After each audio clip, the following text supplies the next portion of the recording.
Assalamualaikum, selamat pagi anak-anak semuanya. Salam sejahtera bagi kita semua. Pada pagi hari ini kita bertemu lagi di Pramuka bersama Bunda Dian dan juga Bunda Lisa ya. Pada pagi hari ini kita akan belajar materi tentang pertolongan pertama pada kecelakaan. Yuk kita bisa pelajari sama-sama ya. Yang pertama, kita akan mempelajari tentang pengertiannya dari P3K. P3K merupakan pertolongan pertama pada kecelakaan. Merupakan sebuah pengetahuan dan juga keterampilan.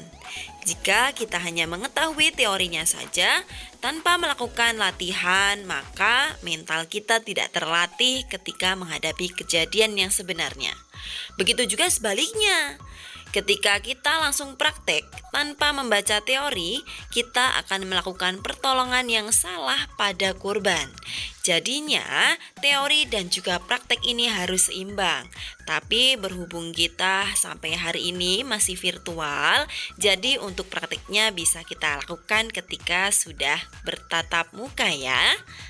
Oke, selanjutnya, sebelum kita menolong seseorang, tentunya kita harus memahami juga tentang sikapnya menjadi seorang penolong. Yang pertama, yaitu adalah tidak panik. Jadi, kita harus memiliki hal tersebut, yaitu tidak boleh panik, justru bertindak cekatan ya. Harus segera melakukan tindakan. Kemudian yang kedua, yaitu melihat pernapasan korban. Jika perlu pernapasan buatan. Kemudian yang ketiga, hentikan pendarahan terutama luka luar yang lebar. Nah, untuk poin yang keempat yaitu adalah perhatikan tanda-tanda syok. Nomor 5, jangan terburu-buru memindahkan korban sebelum menentukan jenis dan keparahan lukanya. Jadi perhatikan terlebih dahulu keparahan lukanya yang seperti apa. Kemudian setelah terdeteksi baru kita bisa pindahkan korban ya. Nah, berikutnya yaitu adalah kewajiban menjadi seorang penolong ya. Yang pertama yaitu adalah perhatikan keadaan sekitar tempat kecelakaannya. Kemudian yang kedua, perhatikan keadaan penderitanya. Yang sakit itu diperhatikan ya. Kemudian yang ketiga yaitu merencanakan dalam hati cara pertolongan yang akan dilakukan. Jadi setelah melihat keadaannya, kita merencanakan pertolongan apa sih yang harus dilakukan. Yang keempat yaitu adalah jika korban meninggal dunia, beritahu polisi atau bawa korban ke rumah sakit. Langkah pertama yang bisa kita lakukan ketika mau memindahkan korban yaitu bisa menggunakan tandu ya. Nah, caranya bagaimana? Usahakan dalam posisi rapi. Jadi tandu yang kita gunakan itu usahakan dalam posisi yang rapi dan seimbang untuk menghindari cedera ya. Biasanya posisi kaki korban berada di depan dan kepala lebih tinggi daripada kaki. Jadi tentunya posisi dari kepala itu jauh lebih tinggi daripada kakinya. Nah, ini ada beberapa kriteria dari kecelakaan yang seringkali terjadi di lapangan ya. Yang pertama yaitu ada pingsan karena sengatan matahari. Nah, ini baringkan di tempat teduh dan juga yang banyak angin.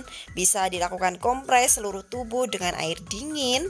Usahakan agar tidak menggigil dengan memijat kakinya ya. Kemudian yang kedua yaitu pingsan karena kelelahan. Ada juga yang pingsan karena kelelahan ini. Baringkan di tempat yang datar, letakkan kepala lebih rendah daripada kaki. Kendurkan pakaian yang menekan, beri bau-bau yang merangsang. Setelah sadar, beri air minum juga gula. Nah, untuk yang selanjutnya yaitu adalah penanganan bagi korban kesleo. Istirahatkan korban dengan letak yang kesleo ditinggikan, boleh dikompres air hangat ya. Jadi bisa sambil dikompres dengan menggunakan air hangat. Bila lutut bisa dipasang knesteker, lakukan pembalutan. Yang keempat yaitu adalah penanganan bagi korban yang terkena gigitan binatang. Yuk kita belajar lagi. Yang pertama yaitu adalah mencuci luka sampai bersih dengan air. Yaitu bisa disterilkan dulu ya. Menghilangkan adanya benda asing. Membuang jaringan yang mati, kemudian memberikan antiseptik dan juga menjahit lukanya. Yang kelima ini yaitu membahas tentang bagaimana sih penanganan bagi korban yang terkena keracunan makanan ya. Nah, memberikan cairan yang cukup seperti air putih, oralit atau campuran air putih dengan campuran gula sebanyak 2 sendok teh dan garam setengah sendok teh. Setelah kita mempelajari beberapa contoh dari penanganan korban yang terjadi kecelakaan di materi sebelumnya, kita sekarang akan belajar juga ada beberapa contoh obat luar dan juga obat dalam. Di antaranya dari obat luar yaitu adalah yang pertama Livanol, ada plester juga, betadine, ada minyak kayu putih, alkohol, tetes mata dan juga yang lainnya. Kemudian untuk yang obat dalam diantaranya ada CTM, ada paracetamol atau antalgin, ada norid dan juga susu, ada promak dan yang lainnya. Itulah tadi kita sudah belajar materi tentang bagaimana sih cara memberikan pertolongan pertama bagi korban yang terjadi kecelakaan. Nah, ini adalah baru langkah pertama yang kita bisa menggunakan teori ya.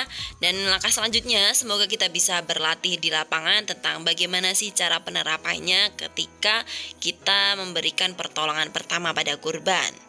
Oke, mungkin cukup itu materi yang kita pelajari pada pagi hari ini tentang P3K ya. Semoga ilmu yang kita dapatkan bermanfaat untuk kita semuanya. Miss Dian tutup. Wabillahi taufiq wal hidayah. Wassalamualaikum warahmatullahi wabarakatuh. Selamat pagi. Bye-bye.